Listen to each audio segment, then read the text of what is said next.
Hello, everyone. I am Melissa Giblin, Programs Coordinator at the North Carolina Humanities, and it's my pleasure to be speaking to you this evening from Charlotte, North Carolina. Welcome to this virtual panel discussion, Environmental Journalism in North Carolina, and joining me from staff is Caitlin Stanley, who will be assisting with this event. So thank you for joining us at the final virtual event in a series for our Watershed Moments Statewide Read. Our inaugural Statewide Read book club has invited North Carolinians to read selected works of literature so that they can dialogue and connect with one another over important issues in our state and in our communities. As a statewide nonprofit and affiliate of the National Endowment for the Humanities, our mission is to connect North Carolinians with cultural experiences that spur dialogue, deepen human connections, and inspire community. This event is featuring a moderated panel discussion on environmental journalism in North Carolina. Tonight's discussion will cover themes of journalism in our statewide read books, how journalists report the news, and the role that journalism plays in helping us become more informed citizens. And we would like to recognize PEN America Piedmont Chapter as our media partner for this event, and also welcome any PEN America members. It is my pleasure to now introduce Deanna Saeed from the PEN America Piedmont Chapter for some remarks. Thank you, Melissa. And thank you and NC Humanities for making this whole series possible. And I also want to thank the attendees and any PEN members who are in the audience tonight. As she said, I'm Deanna. I'm currently in Greensboro, North Carolina, and I am the PEN North Carolina Piedmont representative. PEN America has chapters in 6 cities across the United States, and North Carolina is lucky to have one. I want to spend just about 90 seconds telling you about PEN if you are unfamiliar with PEN and the mission. PEN America is a membership-based organization that stands at the intersection of literature and human rights to protect free expression in the United States and around the world. Our mission is to unite writers and journalists and our allies to celebrate creative expression and the liberties that make it possible. Key to PEN's mission is press freedom and the vital role that local journalism plays in communities across the country, particularly as newsrooms continue to shutter and small newspapers. PEN understands that local journalism is absolutely essential in combating misinformation and providing necessary insights on issues that impact every single one of us. PEN, as I said, PEN Piedmont is part of the PEN Across America initiative. And what we do is hold conversations on these issues and help support insight on how journalism and literature is necessary for an informed citizenry. Please take time to learn more about PEN at pen.org. I'll probably put that in the chat. And as well, I might put my email in the chat as well if you'd like to be in touch with me and to learn more about what PEN does here in North Carolina, in America, and also around the world. I am so looking forward to the discussion tonight. Thank you. Thank you, Deanna.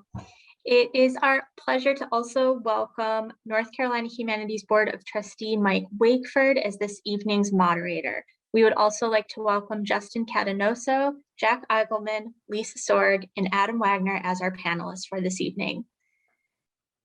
Before we turn the event over, we will briefly discuss a few housekeeping points for this evening's event and how to engage with us.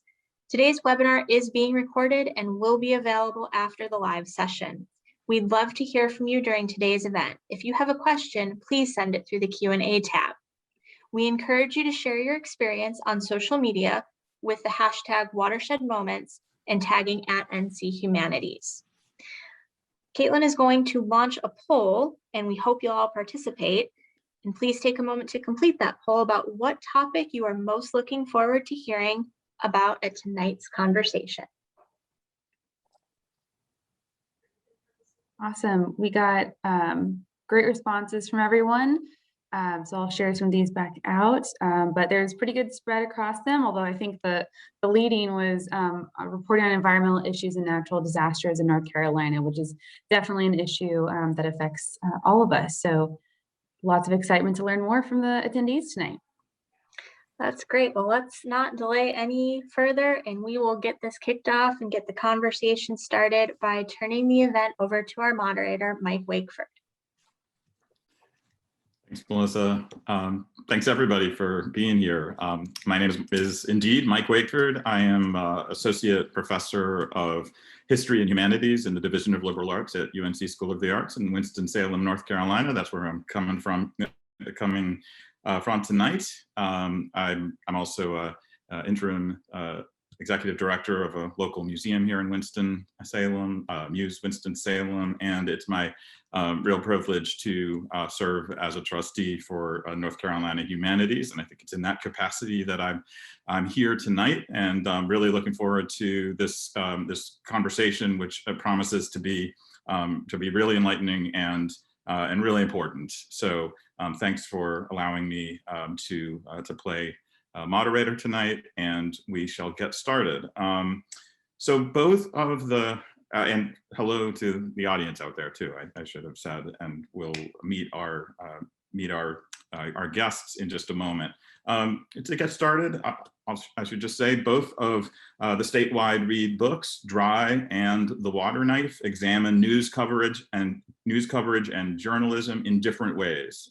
Dry looks at journalism and reporting during a catastrophic environmental event, and The Water Knife examines how a prize-winning journalist gets entangled in a life or death fight over her investigative reporting into a game-changing water source. Our panel tonight will discuss their experiences as real-life journalists and examine how journalism fosters an informed citizenry. It's my pleasure to introduce our journalists this evening in alphabetical order. They are Justin Catanoso, Jack Eigelman, Lisa Sorg, and Adam Wagner. And rather than listen to me telling you all about them, I'm gonna give each of them an opportunity now to introduce themselves, tell us a little bit about their background and their work. And so why don't we go in alphabetical order and start with Justin. Thank you, Mike, and thanks to the Humanities Council for hosting this event. I'm really glad to be here. I am a lifelong journalist. Started writing for newspapers when I was a teenager in Southern New Jersey, studied journalism at Penn State, worked for newspapers in Pennsylvania, Tennessee, and North Carolina. And I've been a North Carolinian since 1987. Was a local journalist most of my career, working for the Greensboro News and Record. I live in Greensboro, and I was one of the founding editors of the Triad Business Journal in 1998.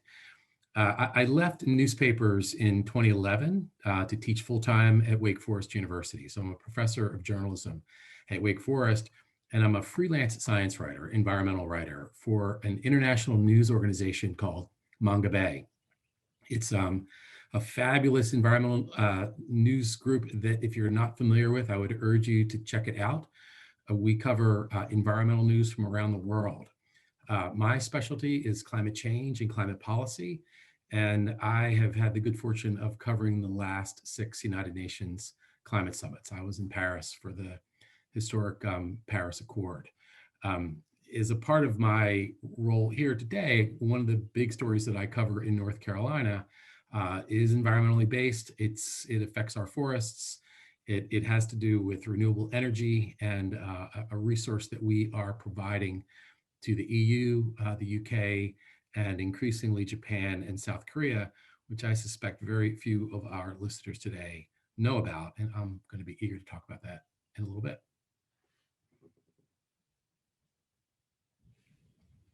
Great, thanks. Jack.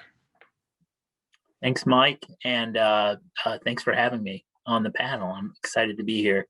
I am Jack Eigelman, and I'm a reporter with Carolina Public Press, which is an online news group based in Asheville, where I live. And a couple of years ago, Carolina Public Press, which covered Western counties, is now statewide. So my interests are environmental stories across the state. One of my particular interests is reporting on related to that's obviously pretty acute here in the mountains, but throughout the state, there's a lot of interesting pieces of public land. And what I have found is the issues on public lands are also issues that everyone faces in the state, from the impact of development, social and economic conflicts. But I try and report on any issues that impact North Carolinians. So what I have coming out week or in the next week, I'll give you an update of my stories, is a story on the opening of Sunday hunting on the majority of game lands in North Carolina. I have a profile of the new supervisor of the North Carolina National Forest Office. So he supervises all national forests in the state. And also another really interesting project from Old Fort at the base of the mountains, a really exciting trail project that is one of the few public land projects that I've reported on where African Americans have a section of a cool project there. So that's what I report on. Thanks for having me, y'all. Thanks. Lisa. Hi, I'm Lisa Sorg, and I'm an environmental investigative reporter with NC Policy Watch, which is a digital nonprofit media outlet based in Raleigh. I live in Durham. I'm originally from rural Indiana, very rural Indiana. I would say bleak rural Indiana. I've been a journalist for 27 years and worked for dailies and alt weeklies and magazines, and now I'm in the digital realm. I cover the gamut of environmental issues in North Carolina, environmental justice, climate change, pollution in the water and the air, and of course the corporate subterfuge that allows all of that to happen. I have several stories coming up continuing my coverage of the emerging biogas controversy, which is happening in hog country. My favorite thing to report on, though, is hazardous waste.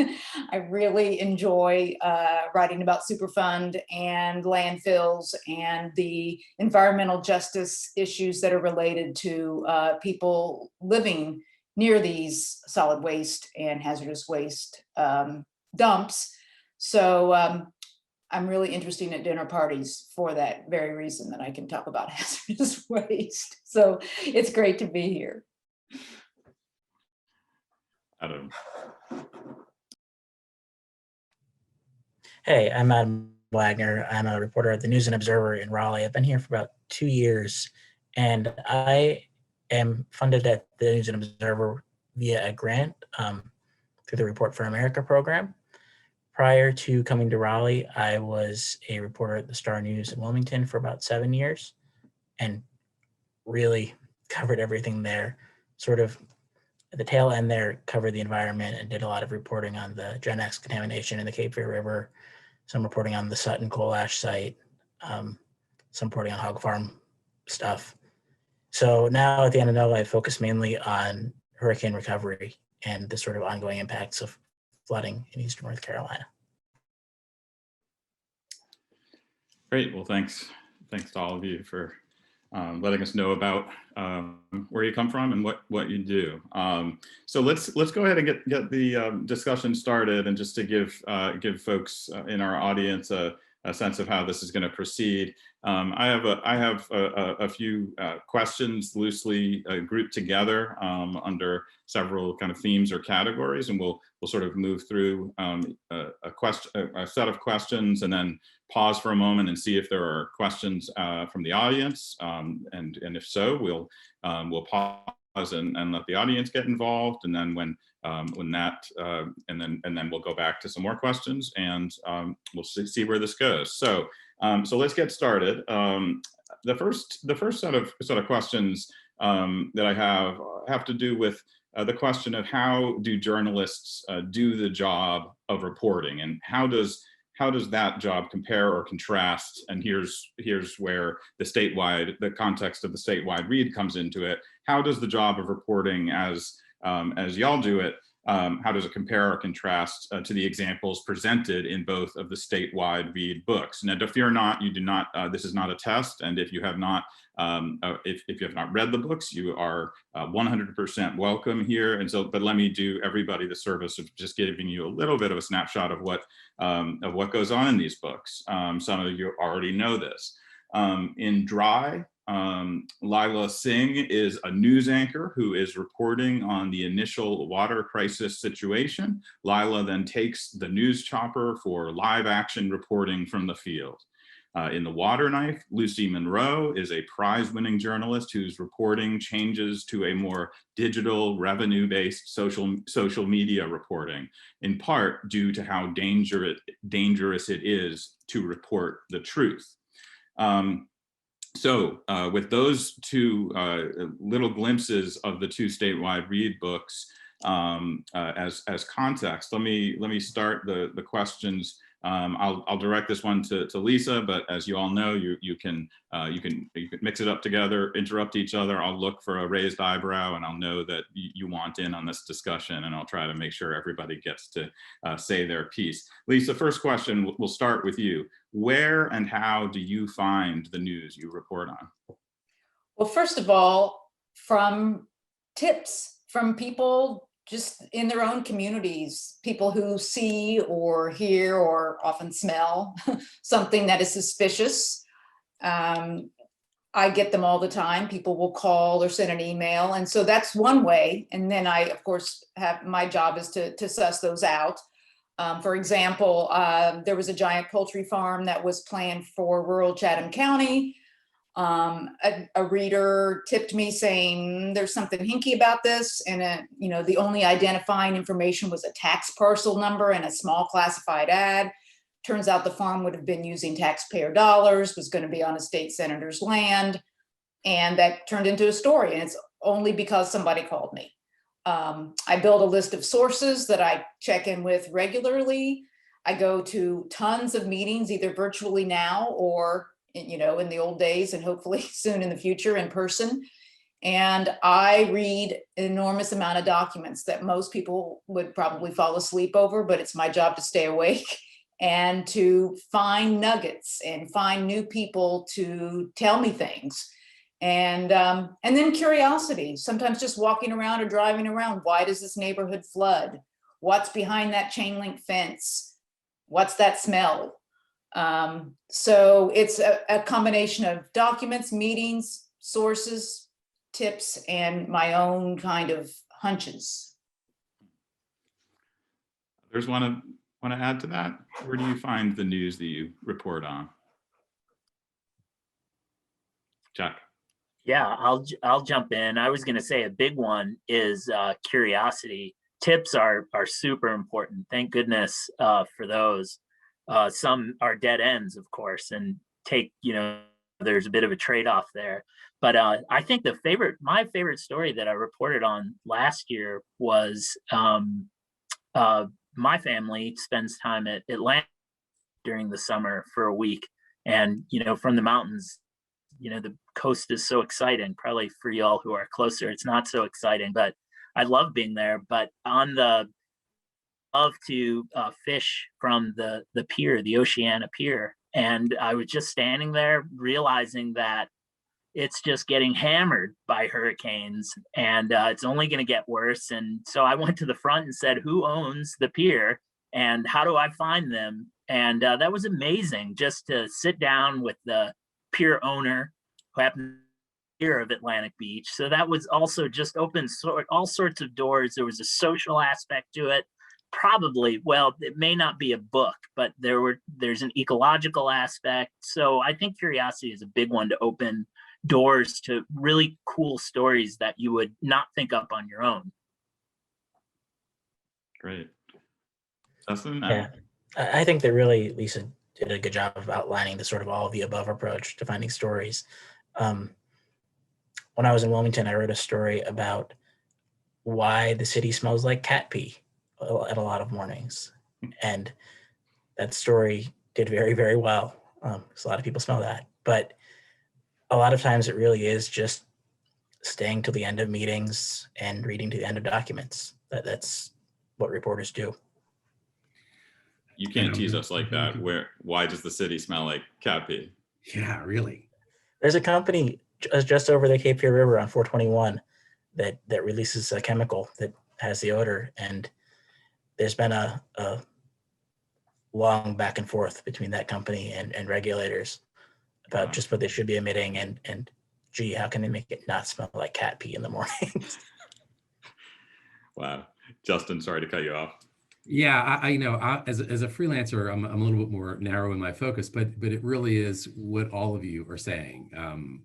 In many ways, the stories come to me, particularly here in North Carolina. The story that I focus on most is deforestation that's coming as a result of the wood pellet industry. And in that regard, we have some really incredible NGOs here. One of them is based in Asheville, the Dogwood Alliance. So I'll hear from folks at the Dogwood Alliance when they know that there are things going on.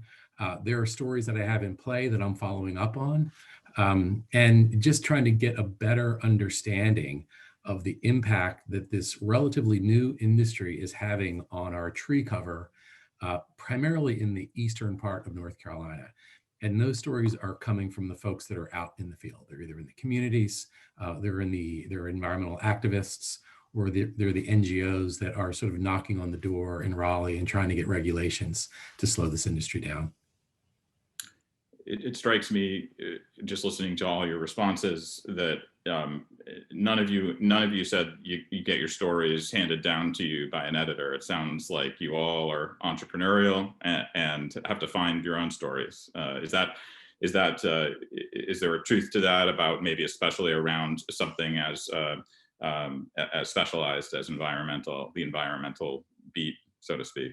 That's true. I don't have any stories handed down to me from an editor. I mean, I cover the legislature because that's happening, and there are often environmental bills. And I think the other thing that you didn't hear anyone say is we don't chase press releases.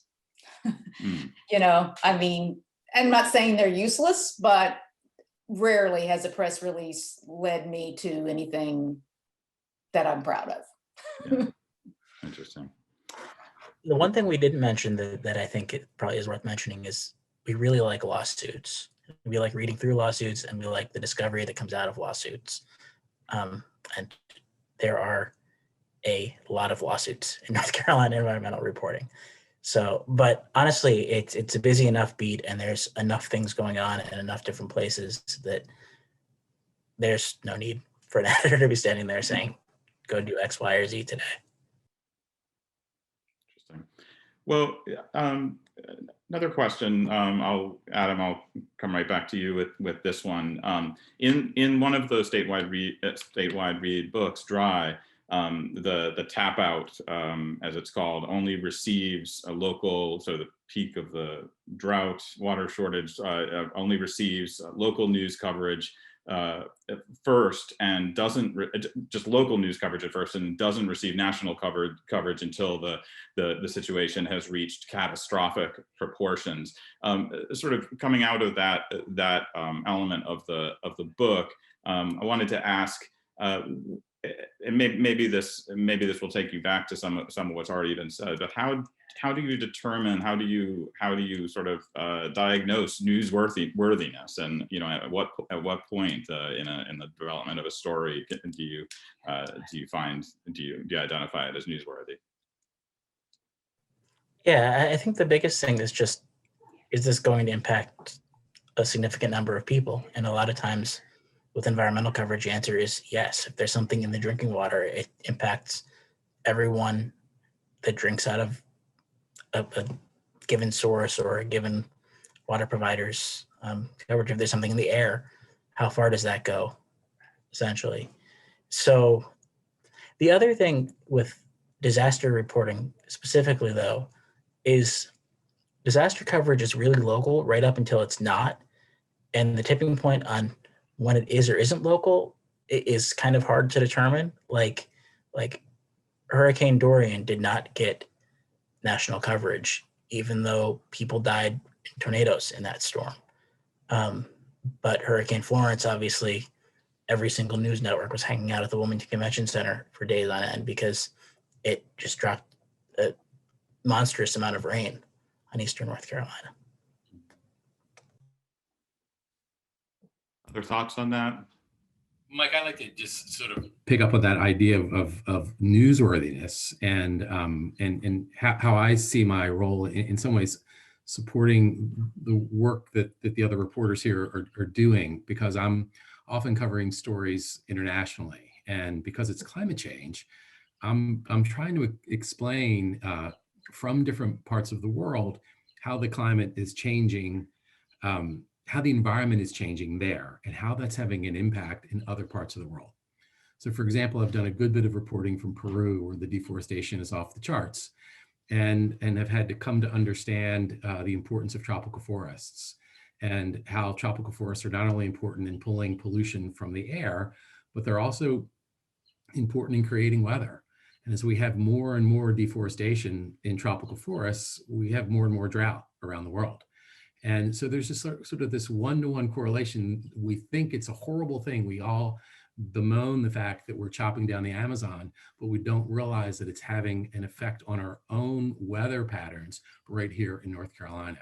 So I'm trying to make those connections in some of the stories that I get to write about climate change, climate policy, and sort of environmental destruction. Great. Anybody else want to build on that? Not, we can, well, let Jack. No, I was just going to say as well, you know, to tag on to what Adam and Justin were saying about, you know, I wish I had the resources and time to come down for the moment a hurricane is hitting. And that is certainly newsworthy and interesting. But I think what I've come to understand is that probably what's more interesting are sort of the pernicious effects of, you know, climate change, or the aftermath of, you know, Hurricane Florence. I'm still reporting, as probably y'all are, on the aftermath of Hurricane Florence and other ones, and also what it's taught us about who's impacted by climate change. So I think reporting, being in a helicopter and on a disaster would be awesome, but the aftermath is also really interesting, short and long term.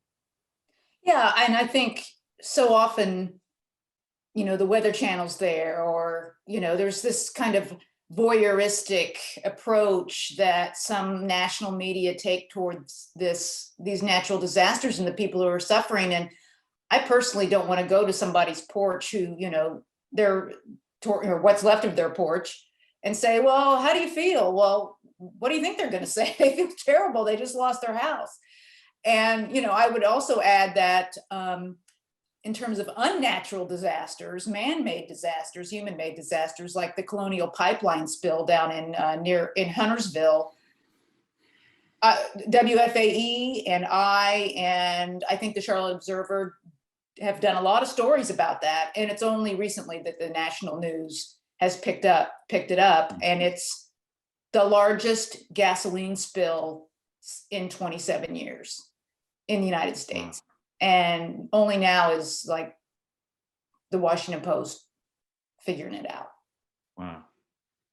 Fascinating. Thank you for those responses.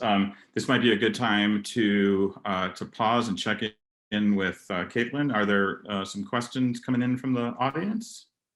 Yes, Mike, we do have two questions. The first one, I think, kind of gets to the panelists' earlier conversations about sources and how you're finding stories. But Tom wants to know what kind of issues environmental activists or your sources need to be aware of when they're being interviewed. This idea of your source bringing up maybe a controversial issue in their community, or something that's got a large you know, stakeholder, like a large corporation invested in. How do you guys balance that out?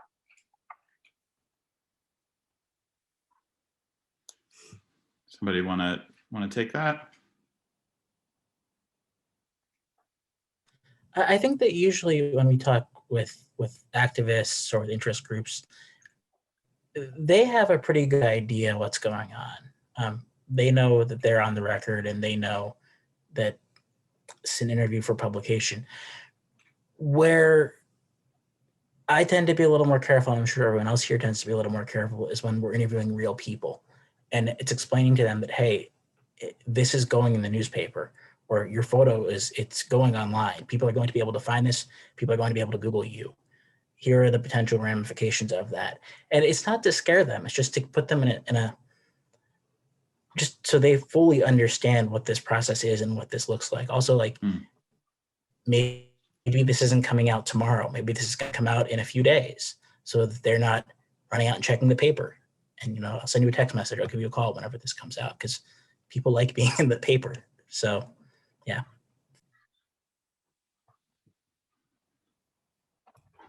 Anybody else want to add to that? Yeah, I want to take that in a little bit different direction than Adam, and that is when, in talking with sources, and I would say this is going to be true for all of us, verification is the thing that sets us apart from public relations, from government press releases, from official statements. We're gathering information from a variety of sources, and it really is incumbent on us to make sure that that information checks out with other independent sources. And I'll give you an example of a statement that I have from a source that I really want to use.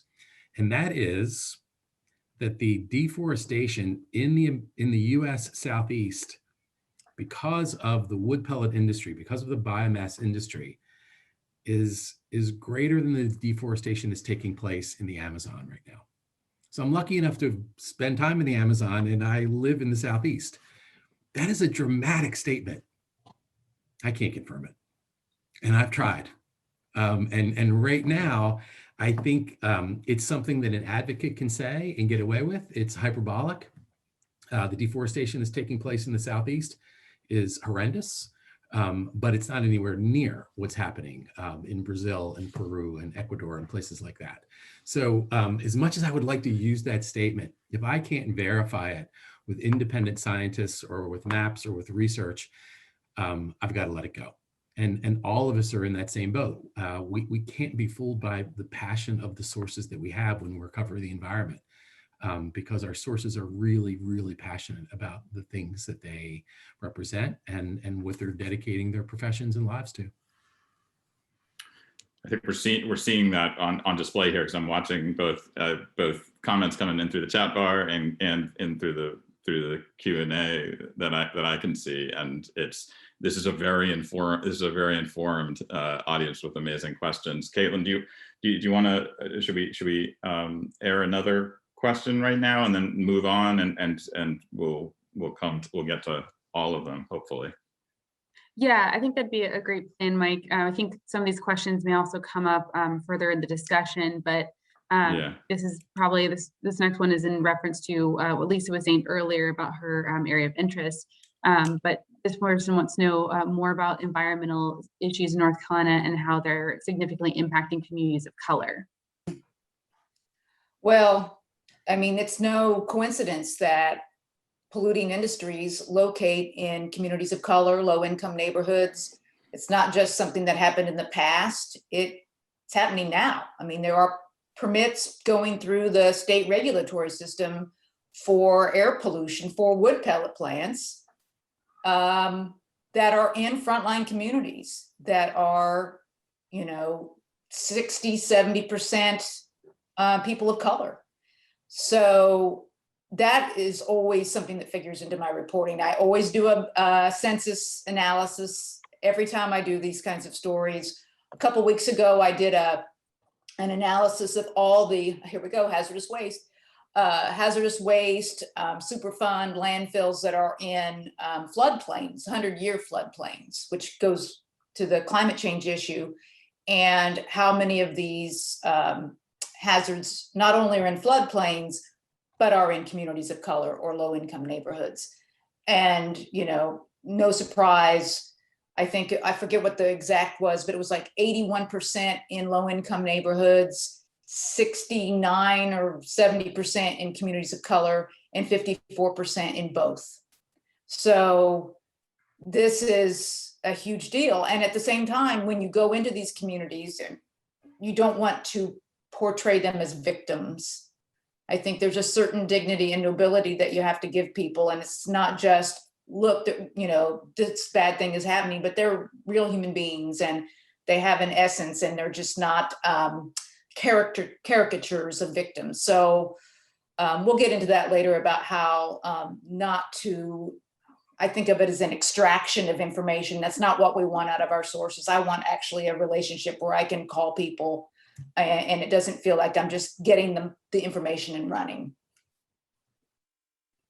So interesting. Well, why don't I, let me ask another question, and this is kind of moving into a sort of a new category, and I can already see a couple of questions lined up that I think will advance the discussion on this theme. Wondering if y'all could speak to the sort of issue of how, or let me put it this way, how would you assess from kind of bird's eye level the current state of environmental reporting and reporting on natural disasters in North Carolina? I mean, what is the state of the field right now as you see it? Oh, sorry, I didn't mean to make you fight over that. We might have just lost Jack. And I was going to say, hey, Jack, how about you? So now I'm going to start with Justin. I think my colleagues are going to have a better sense of this because they're working as daily journalists.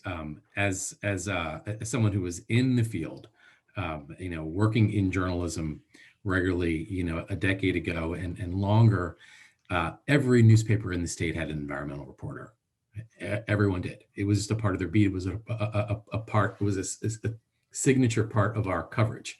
At the News and Record, that beat was a statewide beat. It didn't just cover Guilford County.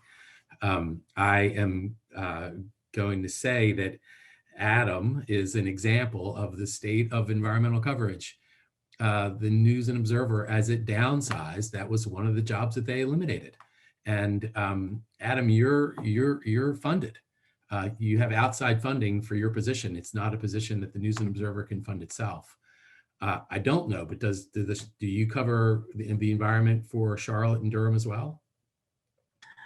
For Durham sometimes, but a lot of times it's local government reporters doing local stuff. I spend a lot more time in Eastern North Carolina, but like when it's the Buc-ee's plant and Buc-ee's gas station in Orange County, that's going to be our reporters to cover Orange County to take that on. So, and I think that's true in a lot of places, or when there's a zoning issue or a permitting issue or whatever, it comes down to a local government reporter. It's not a reporter who necessarily is coming at it through an environmental lens first and foremost.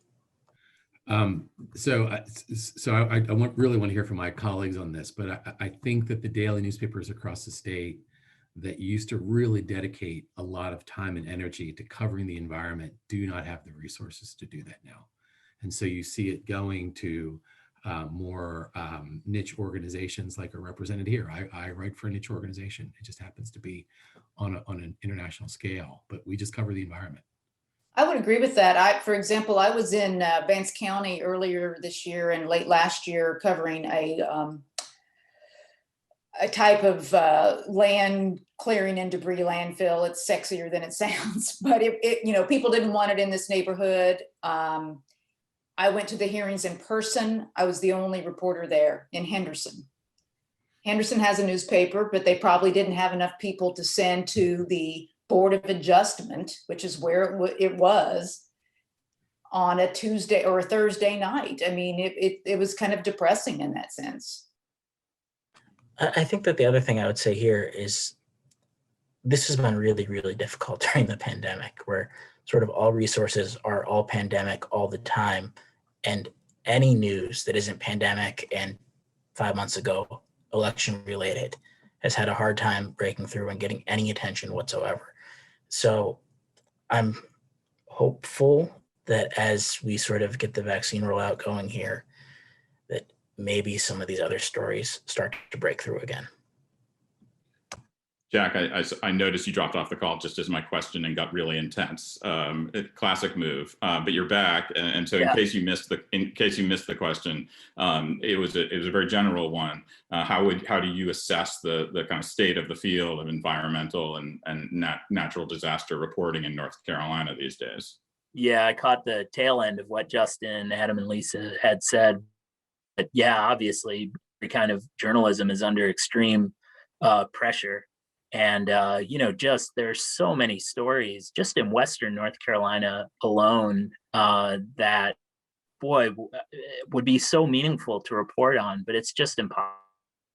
And, that is a challenge. And I, have tried to, have the license to go to places of stories that are underreported, but meaningful.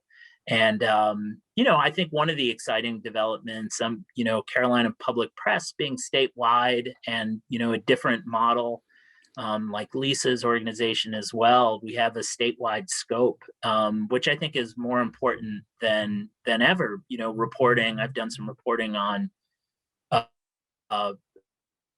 bycatch issues, which has really hit recreational fishermen hard. And there are many people in the mountains in the Piedmont that enjoy fishing for southern flounder on the coast.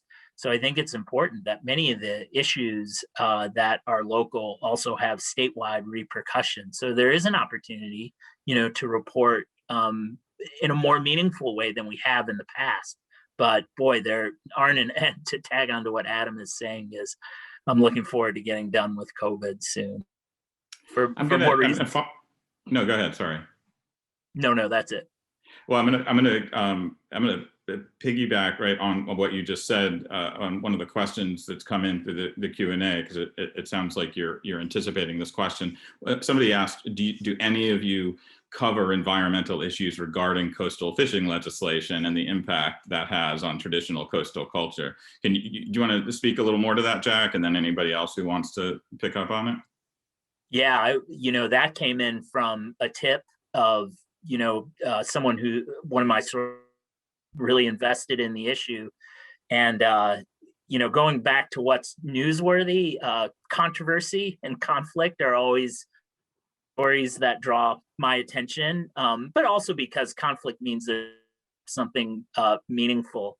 And there's just a lot going on the coast of declining fish stock.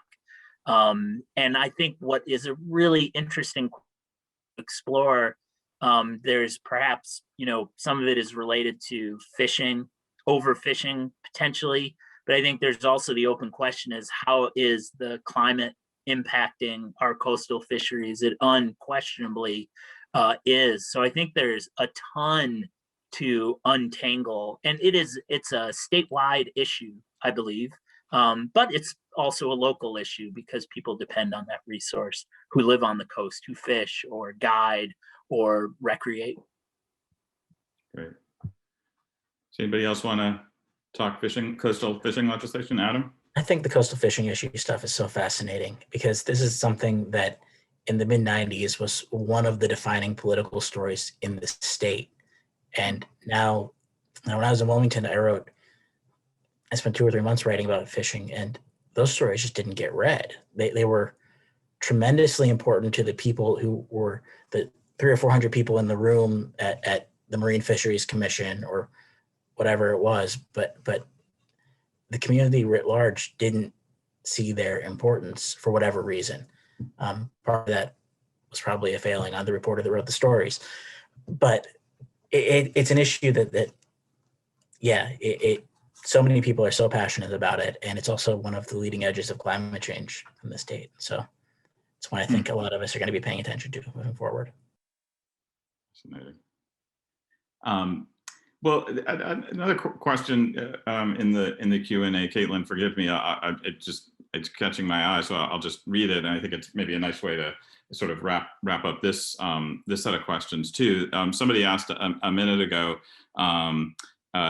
how do you respond to the criticism that journalists write stories about terrible events just to sell papers, advertising, driving online traffic, clickbait, right? That sentiment is certainly, this audience member notes, is definitely represented in the books for the statewide read. How would do you hear that critique, and how would you respond to it? I'll take that first. Please. There are a lot easier ways of selling newspapers and clicks than environmental stories. I don't think that those are the ones that are being exploited. Those are the ones, unfortunately, are more like Adam, that we're out there working like crazy on, and the intricacies of it, and the science, and the laws, and the environmental connections, and they're not getting nearly the attention that partisan politics in our legislature is getting, for example. I wish we could get more attention for the environmental stories that we're doing. They are fundamentally important to the quality of life in our state, to our air quality, to our water quality, to the health of our ecosystems, to our fishermen, to our hunters. All of it, it's all intricately tied. And one way or another, it's coming back to air pollution and climate change, and all these things coming together. And I think all of us wish we had a bigger audience for it, that was paying attention and letting their local officials know that they care and they want something done about it. Yeah, I mean, I'm an investigative reporter, so I don't investigate good things. I really don't care. I mean, I care as a human, but for my career, my job is to root out bad guys. So I don't do it for clicks. I do it because I want to right a wrong. I want to somehow move the needle in favor of equity and clean air and a livable planet. It's not clicks. And in fact, at Policy Watch, we don't have we have metrics. I can't remember the last time I looked at a metric. I write the stories I write because they need written. Yeah, and you often, what's funny is sometimes you think, oh, this is a story that's going to really resonate, and then no one, and that is, and then sometimes you write a story that really resonates, and you just don't know why. I think it's in, and I see myself, one of my roles as a journalist is as an explanatory journalist. So I really enjoy going into a story, trying to sort out the nuance or the complexity of it and simplify it enough so that it's not to oversimplify it, but to simplify it so readers can understand the nuance. And I think at the surface, the story may indeed be just clickbait, but it's not really a story if there's not nuance to it or something to explain to the public of why something is, to answer the question why. Great. A slight change of gears. Is there and Lisa, I'll direct this to you, but I'd be interested to hear from anybody. Is there an environmental story playing out in North Carolina right now that you think the coverage is missing? Is there a hole that needs to be filled right now? A story that you're aware of that you're either waiting to develop yourself or longing for somebody else to step in and start covering it? Well, I think the general thing would be secrecy. There's a lot of opacity, particularly in the poultry industry, which is virtually unregulated in North Carolina. We don't know where the poultry farms are. The only way to find that out is if you went to every county and pulled the building permits to see if it looked like a poultry barn. Yet we're having major issues in the Chowan River Basin with toxic algae blooms. I was on a call the other week where the state was bemoaning the lack of water quality and saying, well, chicken farms we think are the culprit here, but we don't know where they are. And so there's been several pieces of legislation in the last few years that have basically made agriculture records harder to get for swine farms and poultry. And just, you know, to Justin's point about forests, I just got an open records request where I wanted to find out what timber the state sells. And most of the document was redacted. Not most, a lot of the document was redacted. There's so many redactions that go on. And so I would say the secrecy in trying to penetrate that veil. Any other thoughts on stories you know need to be covered and aren't yet? This is a story that I am covering, again, covering for Manga Bay, so not for local sources, although I did get grant money for a 3-part series that was in the News and Observer, and we worked with one of Adam's colleagues early last year, and that is on what's called the biomass industry. So this is an industry that did not exist in this state 11 years ago. They came in 2011. There is one company called Enviva. It's the world's largest maker of wood pellets. They have 8 or 9 plants in the Southeast, and 4 of them are in North Carolina. So the world's largest wood pellet maker has its biggest footprint in North Carolina. Its operations are in 4, as Lisa pointed out earlier, 4 of the poorest counties in the state. So Northampton, Ahoskie, Hamlet, and Lumberton. These are primarily Black rural counties. It cost $100 million to build this wood pellet plant. They don't ask for incentives. They get welcomed into the community because they immediately become one of the largest taxpayers. They create 50 to 65 jobs that are paying $15 an hour. That's welcomed, even though it's really modest. The air pollution that takes place at these plants is off the charts. And they're taking 61,000 acres of our woodland a year to turn into wood pellets that we then truck to the port of Wilmington. They get shipped overseas and burned in coal-fired power plants in the European Union and the United Kingdom for energy instead of coal. And here's the hook. Because of a loophole in the Kyoto Protocol, burning trees is considered a renewable resource. So the European Union and the UK, when it burns wood pellets from North Carolina forests, they don't have to report the emissions. Wow. So the emissions are happening, but on paper, they can say, we are reducing our emissions by 10 to 15%. Meanwhile, here in North Carolina, we are losing climate resiliency. So Jack is covering flooding, and one of the reasons we're flooding so much, and Adam's covering flooding, is because we have fewer trees to work as a sort of sponge. Again, most of these trees are coming from Eastern Carolina. All of this stuff is connected. This biomass story is one that gets covered a little bit in the state media, but not nearly enough to be on the radar screen to where people are up in arms about it and saying to the legislature, we either have to slow down the growth of these companies because the demand for wood pellets overseas is off the charts. Wow. And most of the wood is coming from the US Southeast. And right now, a lot of it is coming from North Carolina. People just don't know about it. Fascinating. I just wanted to Justin pointed to this as well as Lisa and Adam is, one thing that I think is underreported, certainly climate change is underreported. We just can't do about its impact on the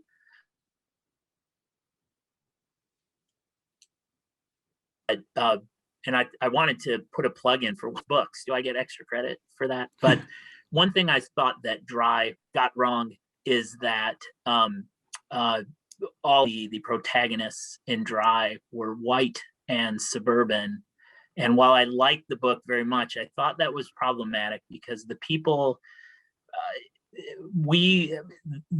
who are most impacted by climate change will be the poor, be minorities. And I think we all need to do, a better job of revealing that impact. I just saw a cool chart a chart, a map that came out showing the most flood prone areas due to climate change of North Carolina. It's Southern Appalachians along the coast. And the people who live in the most impacted areas are people in floodplains, because that's the cheap land.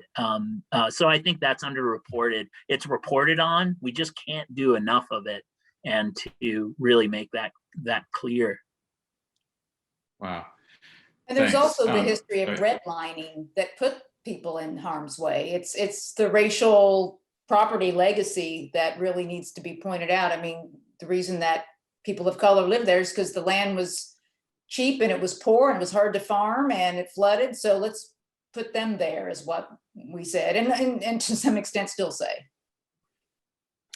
Yeah, really important point.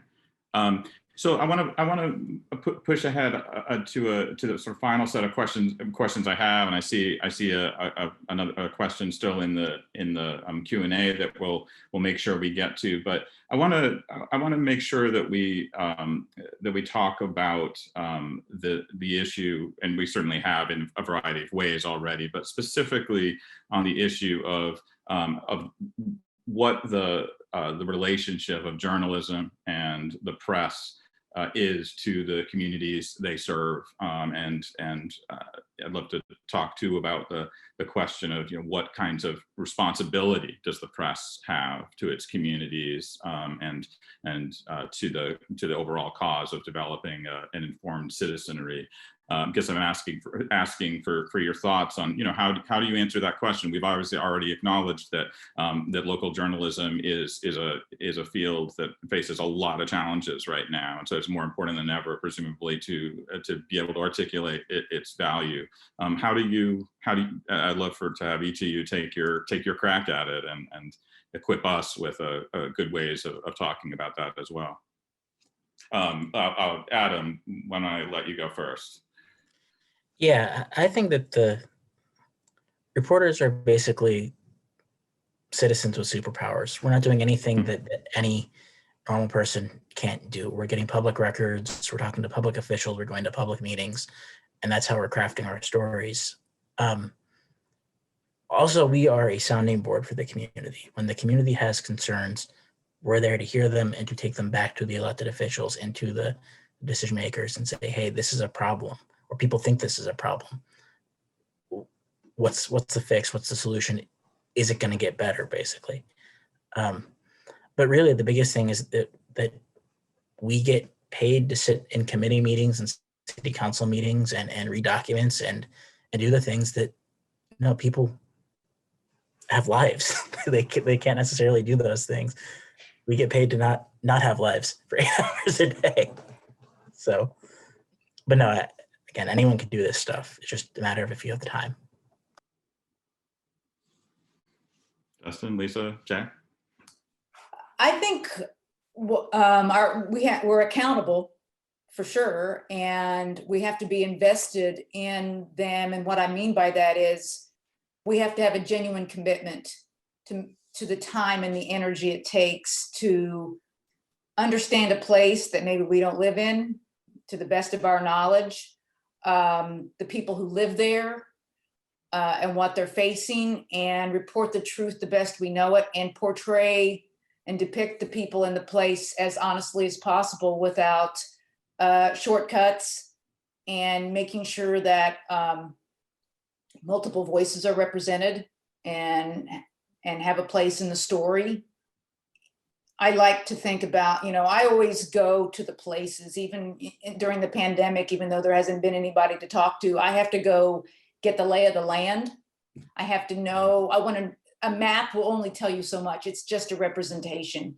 It won't tell you a lot of the swing set that's across the street from the Superfund site. So it's really important to go there to show. Half of this job is showing up. I'd say 3/4 of the job is showing up. Yeah, there's so much said to be in the place. It reveals so much, just smelling it and looking at it, whatever it may be. But I would say one of the for me, over the past 10 years, I've covered the revision of the Nanahala and Pisgah National Forest Plan. And that's 1 million acres. It's, one of the most precious resources for the mountains in the state, water quality, recreation. And it's coming to a conclusion soon. A final plan will be out later this year. But one of the most controversial topics in forest planning, and this has been true for decades, is wilderness.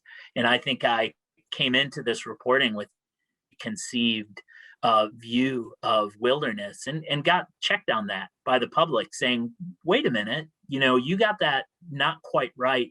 So I think one of our duties is make sure that we're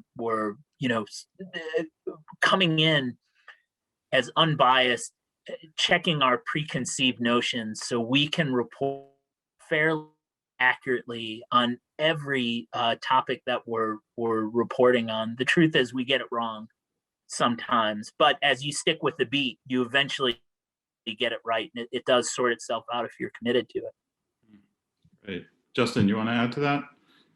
Yeah, I want to take it just a little bit different direction. And your question is, what is the role that we play as journalists in a community and our importance?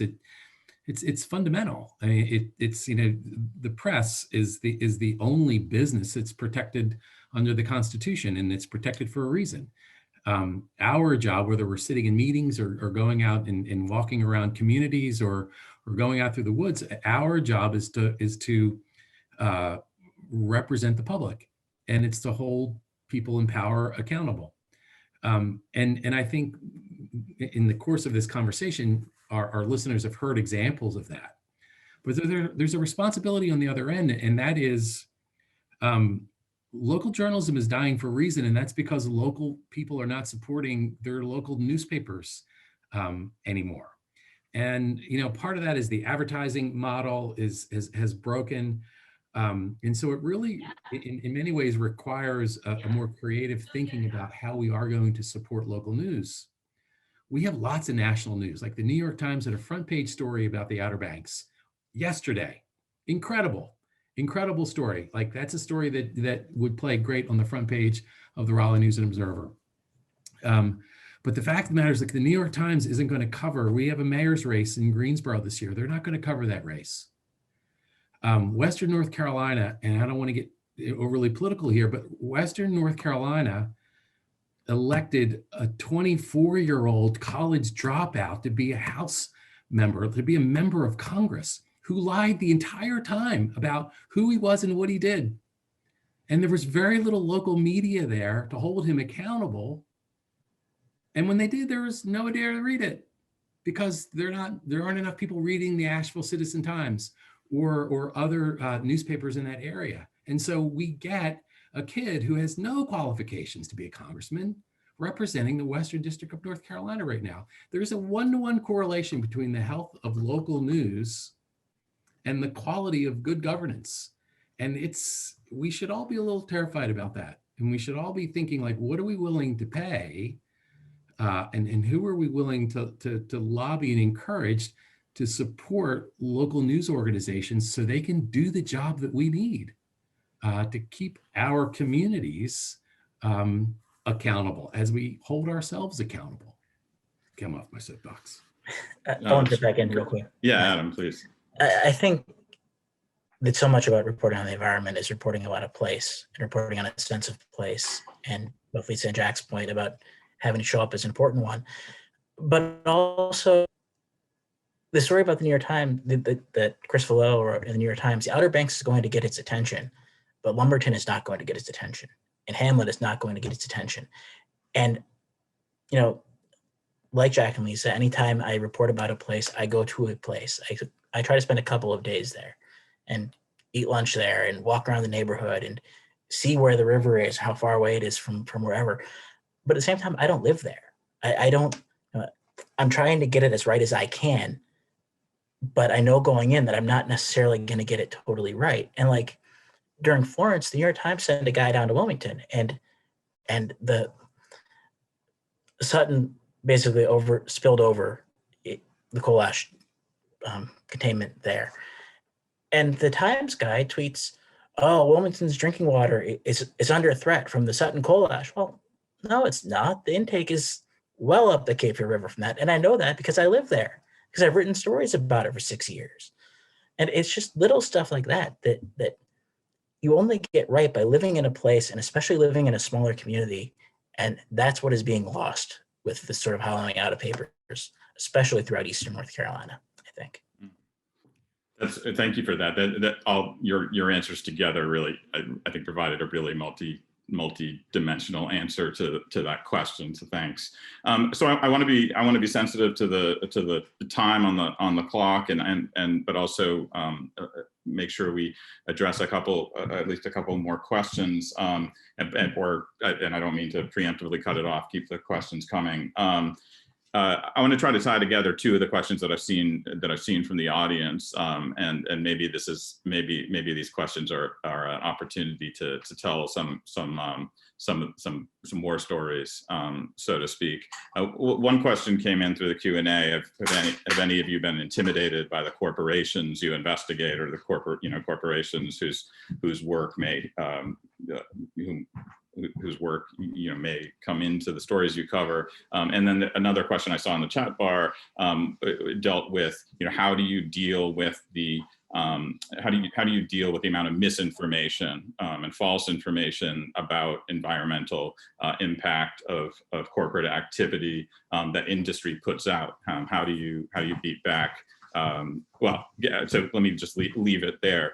Interesting stories that you could tell about being intimidated in the course of doing your job, and also just how do you confront what we all know is a ever increasing amount of misinformation and falsehood that swirls in our media world. Lisa, I'll let you have first crack at that. Well, I can tell you that covering the hog nuisance trials, it got pretty heavy. There were also, press conferences around that by the ag industry, by ag-friendly legislators like Jimmy Dixon, who basically called me out at a press conference, and I'm surrounded by hog farmers, and they were, as I was leaving, they were yelling at me and rather menacing. Had to go to my car, I was, and there were a lot of them, and there's only one of me. There were some very untoward things posted on our stories where I felt physically threatened, and to the point where when I would go to the courthouse, I would not use the bathroom as on the same floor. I would go to the lowest floor next to the security. Because it got pretty dark. But most of the intimidation is really not quite that overt. It's, they want to call you. Duke Energy used to do this all the time. They want to call you and just pick apart your story. I mean, just nitpick where it's not even really incorrect. They're just trying to make your life incredibly difficult. So it's more of passive aggressive behavior than overtly aggressive. All right. Others, times you've been intimidated and felt the heat? Justin? So when I pitched this story on the biomass industry to the Raleigh News and Observer, and talked with the managing editor there, and explained like the funding that I was bringing in, and a partner that I was going to be working with, there were lots of steps that we had to go through for the NNO to approve 2 freelancers writing stories for them.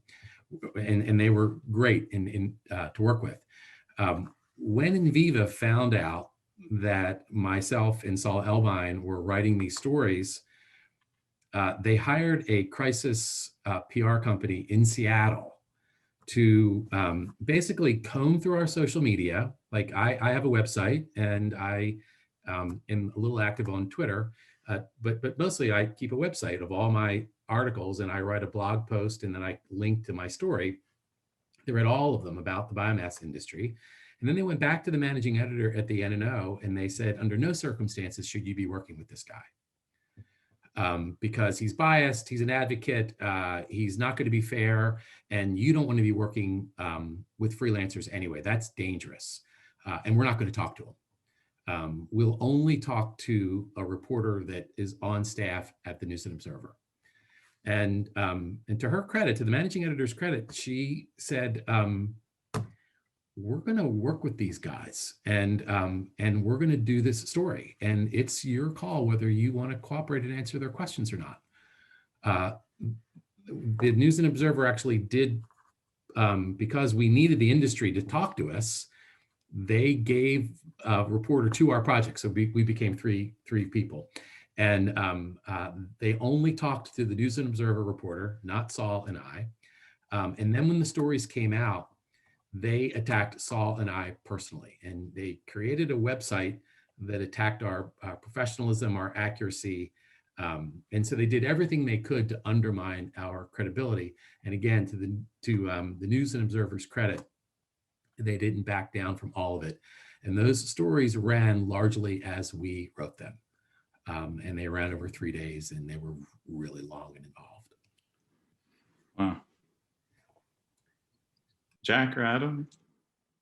I was going to say a lot of, it's not uncommon to get emails from people who say my quote was taken out of context, or I didn't say that. Well, yes, you did. I recorded it. So there's always that. Or, what I said, I don't mean anymore. So I'm always, I think as journalists, we have to be very careful about what we're writing in the context to make sure that we get it right, so we can, usually I can stand by it and say, no, this is right on, sorry. But a lot of emails saying, who is your editor and what's their email, so I can contact them. And I've only had one story pulled for, I won't name it, but it's a state magazine publication. And years ago, I wrote on a controversial issue on a river. And one of the key players turned out to be pretty influential and went to the high level of the state, and where he was dropped. But it wasn't exactly a news publication. It was a magazine. And I think that's the beauty of being in the industry that we are in, is we're beholden to no one. We're beholden to the people that read our publications. So I like that. That's much better than working for an advertising type of thing. Great, thank you. Yeah, I think the biggest thing is just that knowing when you're writing about a big company, you're going to get some pushback, and it's going to come, and it might not even come when the story is done. It might come during the reporting. And so just, again, know that when you're writing about one of those big companies, we all know what they are, have it right during the reporting and stick true to the story. Great. Well, thank you for those responses. There's one more question in that came in through the Q&A that I want to make sure we asked, and I think it's a great question to end with. So, Caitlin, do you want to share that one? Yeah, thanks, Mike. So Deb wants to know, how might we create more space for people of color to become more engaged in the conversation regarding environmental issues? And I think that's also just those sort of marginalized communities in general. Well, I think that, number one, I am very intentional about my sourcing. When I'm looking for just, people to talk to in the community, I want to make sure that I'm speaking with people of color who are representative of that community, that they're not just token or stand-ins, but I get a breadth of responses from that, and make sure that, it's even as, it may sound simple, but making sure their photos are there so that people of color can see that they're in the media and that they have a place here and that they're being acknowledged and that they're being able to tell their story. So I think we as journalists have to be very intentional about not always going to the easy white person, because easy white people are always going to talk. And, for me as a white person, I have to win trust. sometimes I need a liaison into a community. Why, you know, because I say, why would somebody in Rocky Mount in a community of color that lives in a flood zone want to talk to me? They don't know me. So I have to find someone who is a liaison, and then I have to treat the sources with respect and make sure that they feel that they are heard. And, you know, the fact checking is really important with people of color, and making sure that you've not said something that is untoward, that you know, because of your unconscious bias, or you're just, you know, you don't live there. Like Adam was saying, you don't live in that community. So you have to be careful in your descriptors. And so I think it's just being really sensitive, empathetic, and respectful. I think what I would immediately jump in there is that people of color are involved in environmental issues, and they are involved throughout the state. I mean, some of the most powerful activists in the state are Naeem Muhammad and Sherry White Williamson. Williamson White, sorry, Sherry. But so I think that when we talk about environmental issues and people of color, you return to one of Lisa's earlier points, it's to not just portray them as victims of these issues, but these communities are engaged in really kind of inspiring organizing efforts, and they're pushing back on a lot of these plans and a lot of permits in ways that are worth paying attention to. And this is why when we're reporting on environmental issues, it's particularly important to go to the community, not just to call the SELC or some of the other groups that we always call. I mean, we're still going to make those calls, but you need to get the on the ground community people's view of what's going on.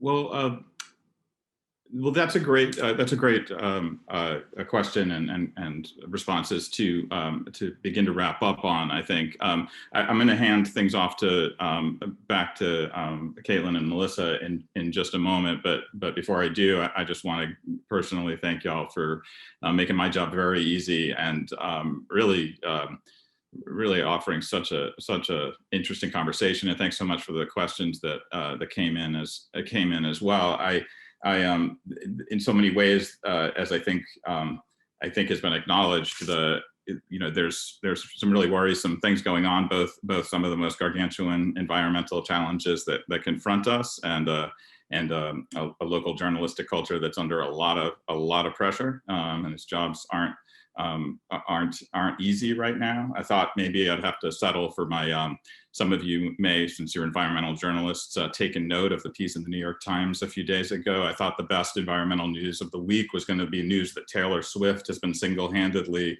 enriching the public discourse with notions of landscape and nature in her songs at like a 300% greater pace than all other pop musicians combined. If you haven't seen that piece, it's sort of interesting. I was going to take that as my good environmental news for the week, but now I can end the evening feeling a little bit better, knowing that that y'all are out there doing the amazing work that you are. So thank you for that. And so with that, I'll say good night and hand it back off to our host at North Carolina Humanities to say a final word.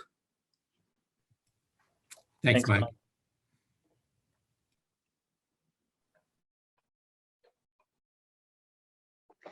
Thank you so much, Mike, for moderating this conversation, and also for Adam, Jack, Lisa, and Justin for sharing their experiences in conversation. That was riveting, and I was glued to listening to everything that you all said as I was quietly watching that.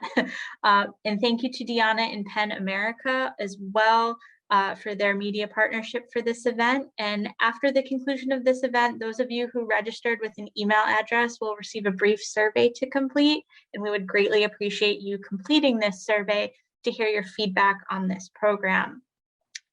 We also have another upcoming program that we will put some information in the chat about if you enjoyed this. Next week on March 23rd, there will be a screening of our Revisioning Recovery film series that we have partnered with Working Films out of Wilmington, and that will be shown through Wake Forest Historical Museum and Wake Forest University. They're going to be our gracious hosts for that. So please come join us for a series of 5 short films on environmental disaster issues and more about equitable disaster preparedness, response, and recovery in North Carolina. And the link to join that is in the chat. So thank you again for everyone who has attended this evening, and have a great evening.